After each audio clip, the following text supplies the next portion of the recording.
What's going on, guys? Today we are going to be fixing my brother's mower. Now, he brought it to me to see if I can get the actual drive assist working for him again. It's a little Honda mower. You probably find a bunch of them on Marketplace, and it's a great mower, but for whatever reason his drive assist quit working on him. So what we're going to do is kind of dive into it, see what's going on. I have no idea what happened. He doesn't know what happened. So I'm going to look at it, try to diagnose. Maybe it's an easy fix. I'm hoping maybe like the belt slipped off, or maybe the cable came loose, something like that. And it's quick. If not, we'll try to figure out what we need, order some parts, and then get it working for him again.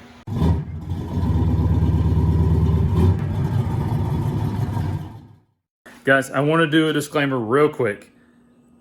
What you're going to see me do is I'm going to flip it up on its wrong side, and I did not realize that until I started going. And so I dumped a bunch of oil and gas out. Do not do what I did. I was not paying attention. When you go to flip this up on its side, you need to flip it up on the right side. So if you're behind the mower holding the handles, the lawnmower needs to be flipped up on that right side. Do not flip it up on the left side like I did. I had already done it. I spilled some stuff, so we just went with it. But I wanted to do that right before it gets into the rest of the video and let you know that before you mimic what I did and make the same mess that I did. So this mower is the Honda HRX217 with the GCV 190 on it. This is a fantastic motor. A lot of people use the equal to like motor for like go-karts and stuff like that, and I've seen them a lot on go-karts.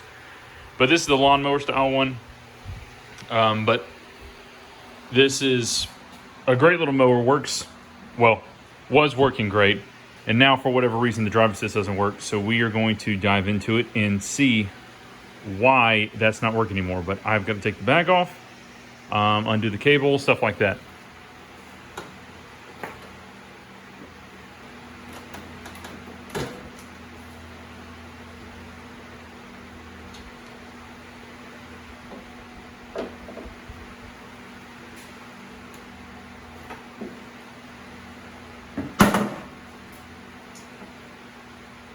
All right, so the first thing I noticed right away is the belt is off.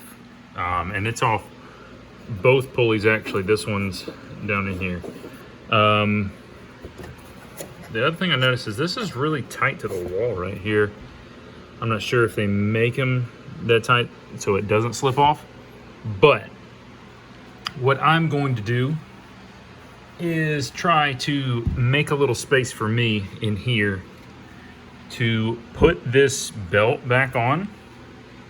At least try to make that belt go back on, and then see if that is our only issue. Probably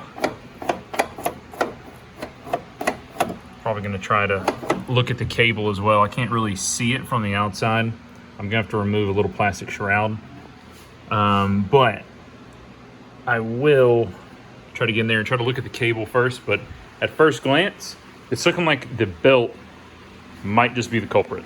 Next thing I'm gonna do is I'm gonna remove these two bolts right here. Grab me a glove and a rag, put it on the blade so it doesn't cut me.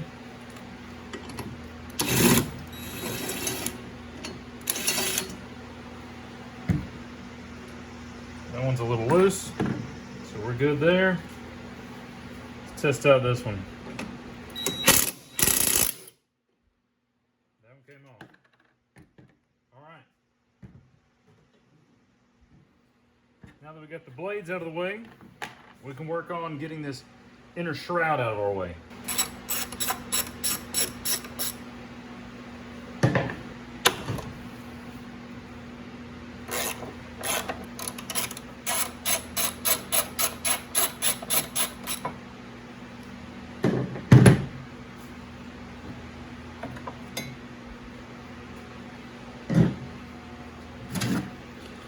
And what I'm doing off camera over here on the table is I'm setting these pieces how they go in here so that I don't forget the order.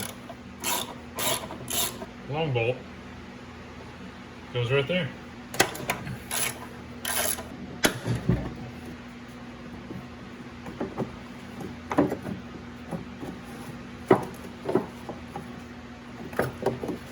So what I had to work with off camera, because you guys can see, is this piece goes right here, right? Let me scoot it back for you to see. So this piece goes right here. What you can't see underneath is this, of course, looks like there was a bolt or something holding it, so I knew something was there. There's a metal piece right here with a flange nut that holds this on a slide so that it can shift inside. But what you have to do is you have to work this off of this piece right here. It's got a little dowel pin in it right there. You just have to kind of wiggle it off, and then it'll come off that, and there's that piece removed. Make this job a lot easier for myself. Don't lose it. I don't know where you can find a new one. After wondering why this would move, I looked down here and I found a little bolt that I got to remove, which actually holds, you can see, back side of this end. So we're going to back that out. All right, to get to that bolt that we need to get to, we need to remove that wheel. So it's a 14 millimeter bolt, and we should, there we go, right there. And this wheel should just come off just like that. It's got little gears that this small little spline sits in. We'll of course clean all this up when we put it back together. But now, I can show you guys. Now we can have access to that bolt right there, because although it looked accessible between the tire, nothing I had was small enough to get to that. So we're gonna have to do it this way. Now that we got the bottom screw out and the dowel, and this is what they're gonna look like.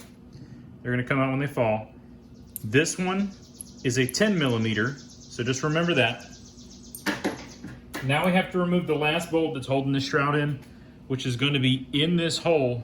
And I already got my other phone, so I can try to show you guys. It's right there. So you can see it. That is a 12 millimeter. For whatever reason, they're not the same to hold in the same piece, but they are a different size bolt. So now we're going to back that out and hopefully remove this entire shroud.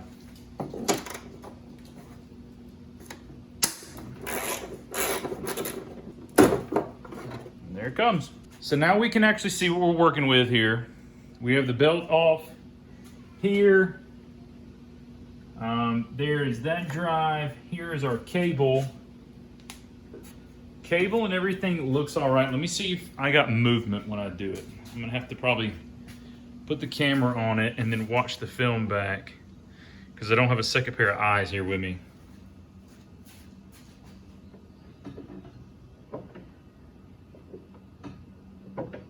So I'm gonna see if I can capture all of this with you on instead of blocking the camera. But what I have here is a spring puller tool. Now, it's a little small one, but it's gonna get the job done.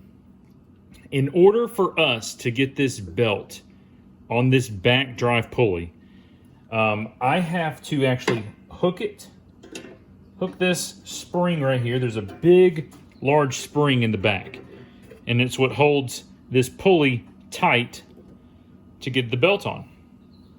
But what I have to do is I have to hook it like this and pull forward. And you see how the whole thing kind of rolls forward? It's hard to see with my arm in the way. It pulls it forward like that. That pulls it off this back wall, because right now the pulley almost touches the back wall. There's no room to really slip the belt over and then kind of work it on. So I have to pull it forward like this, long enough to then slip the belt on behind it, and then we'll do it again to get this front on. But I need both hands to do this part, and it's kind of going to be hard for me to film it. So I just wanted to tell you that's what I'm doing right now.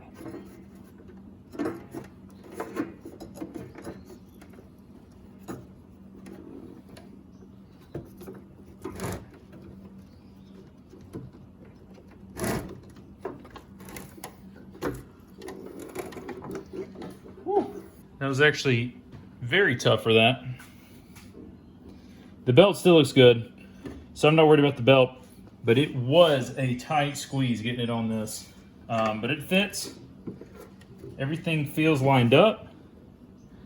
It's lined up top. So now we have to do the tedious part of cleaning this all up. I'm gonna get all this years of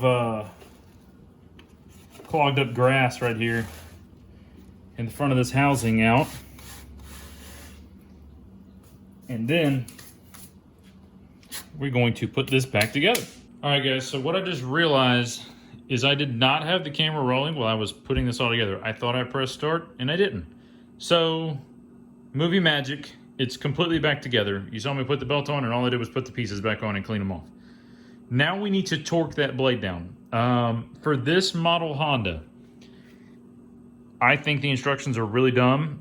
It says anywhere from 36 to 43 foot-pounds. So what I'm gonna do is go pretty much middle of the road. I'm gonna go 40. All right, here we go. Now we're working. I'm gonna run this on up to 40. I can't hold the button too long or it starts skipping too many numbers.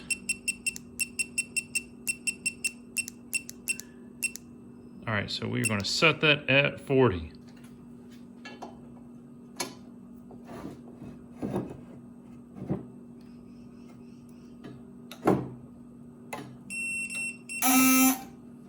Go. So that one's good.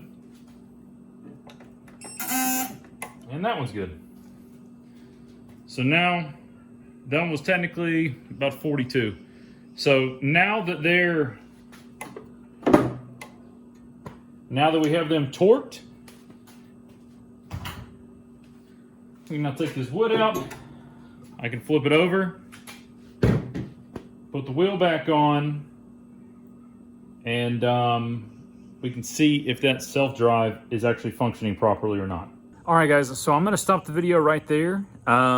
Before I test it out and make sure everything's working, I was gonna go through the carb and make sure it's all clean first. And as you can see right here on the ground, I've got all the parts cleaned up and they are drying. Hit them with some carb cleaner, clean those off. Got all this dismantled. If you guys wanna see something like this, where I dismantle a carburetor, clean it, or just how to get to it on a mower like this, you guys can let me know. I can make a video of that if you'd like to see it. But I have to wait. I had to order some gaskets because 2 of the 4 gaskets, so there's a gasket in between the airbox and the carburetor, and this sheet of metal. So it'd be airbox, gasket, sheet of metal, gasket, carburetor, gasket, and then the actual switch for the mower that keeps it running. That switch has its own gasket as well that attaches here. And 2 of the 4 of those were actually torn. So we're going to replace those. This is an older mower anyway, so it's good maintenance. But once I get those in, I'll put those on, and then I'll show you that it runs and drives, and everything that we fixed was what we needed to fix. Or if it doesn't drive, then we'll dive into it deeper. But for right now, we're gonna pause right there and wait on these parts to come in. All right, guys, we are back. Day 2, the parts came in. I know this wasn't part of me fixing the mower, but it kinda is. Because the way I had to dump it over, or the way that I did dump it over, I got a little oil in the carb, so I had to clean that up. And it was actually in a good way, that I actually kind of messed up and got the carb dirty, because when I went to clean the carb, I found out 2 of the gaskets were already torn and messed up. So we're replacing the gaskets. I got a whole gasket kit. I got a new air filter. We got all the parts laid on the table. Let me show you. This is just kind of like a little addition on there on the video, I guess. But we're gonna put this all together and then make the mower run. I mean, it should take us a couple more minutes to get this handled. All right, so I know it's a little shiny because of the shop light, but here is our pack of gaskets. The one for the bowl. And for the little drain bolt on the bowl for the carburetor, it was cheaper for me to buy I think there's 4 in here, maybe 5 filters, than it was for me to just buy one. So I bought the big pack. I'll be able to change it whenever. But I got all the parts laid out, disassembled. I'm going to reassemble everything with the new gaskets, put it on the mower. We're going to crank it up, make sure that self-drive works, and we should be good to go. I know it's loud, but we're going to make sure it works. There it goes. All right, guys, so we totally diagnosed the lawnmower. We got the self-drive working again, and we got everything hooked back up correctly, new gaskets for the carburetor. It was excellent. It works perfectly now.